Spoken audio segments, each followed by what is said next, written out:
Olá e seja bem-vindo ao nosso mergulho de hoje. Vamos começar com algo que talvez muita gente já tenha notado, sabe? Talvez vendo um jogo de futebol, notícias. Aham. Se você coloca as bandeiras da Venezuela, da Colômbia e do Equador uma do lado da outra, a semelhança é impressionante. É verdade. As mesmas três cores, amarelo, azul, vermelho, na mesma ordem, é quase como olhar para três irmãos com a mesma roupa. Exato. E as fontes que a gente analisou, uns infográficos bem legais, deixam claro que isso não é coincidência nenhuma. De jeito nenhum. Então a nossa missão hoje é essa: puxar o fio dessa meada e descobrir a história por trás disso.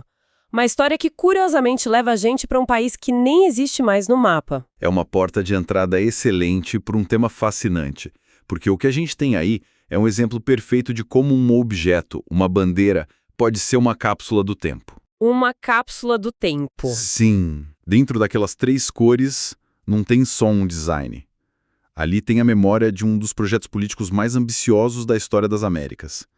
Um sonho revolucionário que, não durou muito, mas deixou uma marca tão profunda que continua hasteado em 3 países até hoje. Certo. Então a primeira grande pista que as nossas fontes dão é um nome desse país: Gran Colômbia.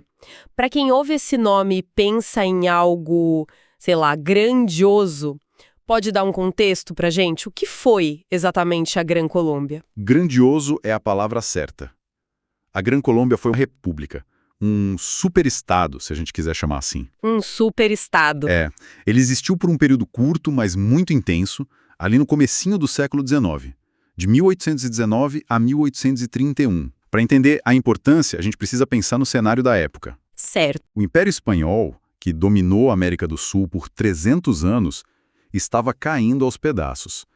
Para todo lado tinha movimento de independência pipocando. E a grande questão era: o que vem depois? E a resposta não devia ser muito óbvia, imagina. A tendência podia ser virar um monte de país pequeno. Exatamente. E é aí que entra a audácia de figuras como Simón Bolívar, o libertador. A visão dele e de outros líderes não era só expulsar os espanhóis para criar um mosaico de nações pequenas, fracas, sabe? Entendi. O sonho era o oposto. Era unir os territórios que tinham acabado de se libertar, o que hoje é a Colômbia, Venezuela, Equador e Panamá, em uma única e poderosa nação. Nossa! Uma república forte, com escala de continente, capaz de se defender da Europa, negociar de igual para igual. Era, no fundo, a tentativa de criar uma espécie de Estados Unidos da América do Sul. Uma ambição gigantesca. E todo grande projeto precisa de um símbolo, né? Uma identidade visual. O que me leva de volta para as cores. De onde veio essa bandeira? Porque ela não tem nada a ver com a da Espanha, por exemplo. Foi uma ruptura clara. Total. E deliberada. E a origem da bandeira é até mais antiga que a própria Gran Colômbia, o que é mais interessante ainda. As fontes apontam para um homem chamado Francisco de Miranda. Francisco de Miranda. Ele é considerado o precursor da independência. Miranda era uma figura, assim, quase de cinema. Um aristocrata venezuelano que lutou na Revolução Americana, na Francesa, e passou décadas na Europa tentando conseguir apoio para a causa. Então ele foi o arquiteto não só da ideia, mas do símbolo também. Exato. Ele desenhou essa bandeira tricolor por volta de 1806, mais de 10 anos antes da Gran Colômbia ser fundada. Ah, então ela já existia. E quando Bolívar e os outros finalmente criaram a República, eles adotaram o design do Miranda. Foi uma homenagem, sabe? Um reconhecimento de que o sonho deles estava sendo construído em cima do que Miranda começou. E as cores que ele escolheu, como as fontes detalham, são um poema. Um poema? Sim, cada uma tem um peso simbólico enorme. Nada ali é por acaso. Ok, isso me interessa. Vamos detalhar isso. A faixa amarela, que em muitas versões é a maior, o que ela representa? O amarelo representa as riquezas, os recursos do novo mundo. E não é só ouro, embora isso esteja na ideia. Certo. É a riqueza no sentido amplo. A fertilidade do solo, a abundância da agricultura, o potencial econômico de uma terra vasta, agora livre para ser explorada pelo seu próprio povo, né? E não mais pela Espanha. É uma declaração de prosperidade. Faz sentido. É uma mensagem de otimismo, de futuro? E a faixa azul, no meio. O azul tem uma dualidade interessante. Por um lado, é geográfico. Os oceanos Atlântico e Pacífico que banhavam a Gran Colômbia e separavam o continente da velha Europa. Aham. E também os grandes rios, que eram as artérias da nação. Mas, simbolicamente, o azul é a liberdade, a imensidão do céu, um horizonte aberto para a nova república depois de séculos de opressão. Riqueza e liberdade. E por último, o vermelho. Imagino que o significado seja mais intenso. Sem dúvida. O vermelho é o sangue. É o símbolo do sacrifício, da coragem, da vida que foi derramada por todos que lutaram na Guerra de Independência. Nossa, Soldados, civis, todos os povos cujo sangue foi o preço pago pela liberdade que o azul representa e pela riqueza que o amarelo promete. É a cor mais visceral, um lembrete do custo humano daquele sonho. impressionante. Riqueza, liberdade e sacrifício. É um manifesto completo em 3 cores. Você tem a promessa do futuro, a condição para chegar lá e o reconhecimento do preço que foi pago. É muito poderoso. É muito. O que me faz pensar, com uma identidade tão forte e um sonho tão grandioso, o que foi que deu errado? Por que não existe uma Gran Colômbia hoje? Essa é a pergunta de $1 milhão. E a resposta é complexa. A união, na prática, era bem mais frágil do que o símbolo. Primeiro, o desafio geográfico. É a geografia. Sim, a gente está falando de um território gigante, cortado pela Cordilheira dos Andes. Naquela época, uma viagem de Bogotá a Caracas podia levar semanas. A comunicação era um pesadelo. Tornava o governo central quase impossível. Então a própria terra já conspirava contra a União? De certa forma, sim. E aí você soma as diferenças políticas, regionais.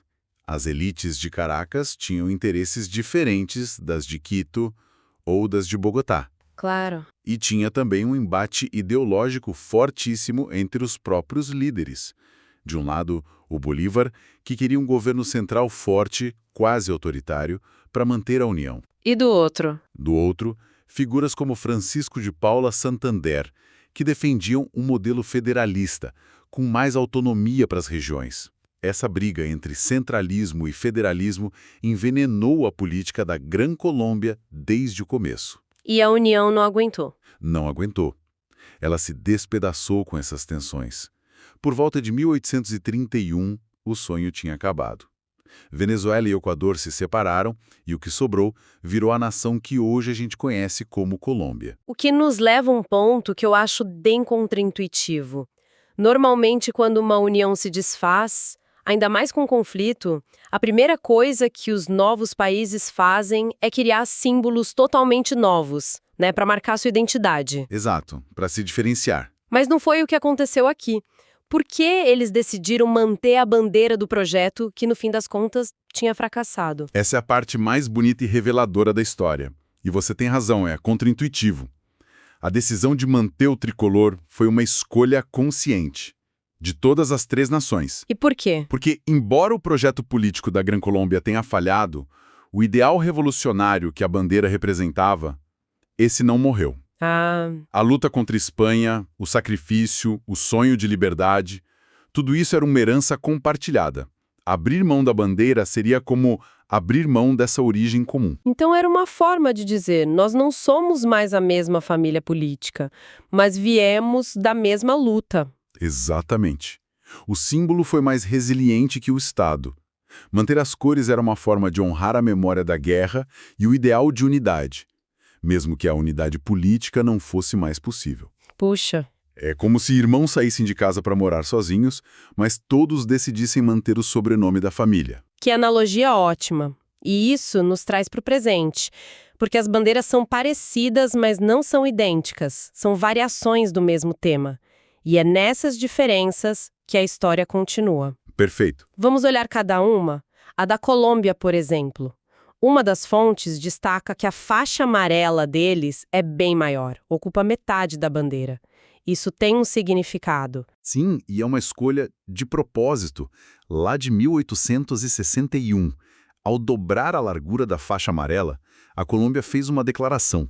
Eles estavam amplificando o simbolismo da riqueza e da soberania sobre seus recursos. Entendi. É como dizer, nossa maior identidade, nosso maior orgulho, está na abundância da nossa terra. É a versão mais otimista do tricolor original. Interessante. Agora, o Equador. A bandeira deles tem as faixas, na mesma proporção da colombiana, mas no centro tem um brasão de armas. Nossa, super detalhado. O que é tudo aquilo? O brasão do Equador é um universo. É um resumo da identidade do país. No topo tem um condor andino, a ave nacional, que simboliza poder, liberdade. Certo. O escudo mostra o vulcão Chimborazo, um dos picos mais altos dos Andes, e o rio Guaias. Isso representa a união da serra e a costa, as duas principais regiões. Uau! E sobre o rio, tem um navio a vapor, uma adição do século XIX para representar o comércio, a modernização. E um detalhe fascinante, no topo tem 4 signos do zodíaco. Zodíaco? Sim, Áries, Touro, Gêmeos e Câncer. Eles marcam os meses de março a julho de 1845, período de uma revolução que estabeleceu um novo governo. Ou seja, as cores conectam o Equador à Gran Colômbia, mas o brasão conta a história só do Equador. É uma quantidade enorme de informação no emblema só. E a Venezuela? A bandeira parece mais simples, mas tem aquele arco de estrelas no meio do azul. Qual a história delas? A história das estrelas venezuelanas é talvez a mais dinâmica, reflete as mudanças políticas do país. Originalmente, em 1811, eram 7. 7. Isso, representando as 7 províncias que primeiro assinaram a Declaração de Independência. E por quase 200 anos foram 7. Aí, em 2006, no governo de Hugo Chávez, uma 8ª estrela foi adicionada, para cumprir um decreto do próprio Simão Bolívar de 1817. Ele queria incluir uma estrela para a província de Guaiana, que foi crucial na guerra. A decisão foi polêmica na época, mas permanece até hoje. Entendi. Isso mostra como a bandeira não é um artefato estático congelado no tempo, né? Um documento vivo. Se as cores compartilhadas contam de onde essas nações vieram juntas, os detalhes, as proporções, os brasões, as estrelas, contam as jornadas individuais de cada uma. Então, no final das contas, o que tudo isso significa? Quando a gente junta todas as peças, qual é a grande história que essas bandeiras nos contam? Significa que, quando a gente olha para as bandeiras da Venezuela, Colômbia e Equador, não estamos vendo só 3 bandeiras. A gente está vendo, como você disse no começo, um retrato de família. Um retrato de família. Sim, um retrato de nações irmãs que nasceram do mesmo parto revolucionário, sonharam o mesmo sonho de união, mas que a vida, a história, levou por caminhos diferentes. A base tricolor é a certidão de nascimento comum. E os detalhes? As adições e modificações são as cicatrizes, as tatuagens, as medalhas que cada uma ganhou na sua jornada. Elas são um lembrete visual poderoso de que o ideal liberdade, união, sacrifício pode sobreviver ao fracasso de um projeto político, deixando uma marca que continua sendo o símbolo máximo de identidade para milhões de pessoas mais de 2 séculos depois. É uma história incrível. E isso nos deixa com um pensamento final para reflexão, algo que as fontes inspiram. Uma delas usa a frase uma herança que ultrapassa fronteiras. Nós vivemos em um mundo obcecado por fronteiras. A história que a gente aprende é a história de como as fronteiras foram traçadas, defendidas. Verdade. Então, a reflexão é: o que significa para a identidade de uma nação quando o seu símbolo mais sagrado, a sua bandeira, é, no fundo, um símbolo de um passado transnacional, de uma união que não existe mais? Uma ótima pergunta. E que papel um símbolo como este poderia ter hoje? Não para apagar as fronteiras, claro, mas talvez para inspirar um senso de conexão regional, de destino compartilhado, numa parte do mundo que ainda enfrenta tantos desafios em comum muito tempo depois do fim da União Política. É uma questão que fica para a gente pensar.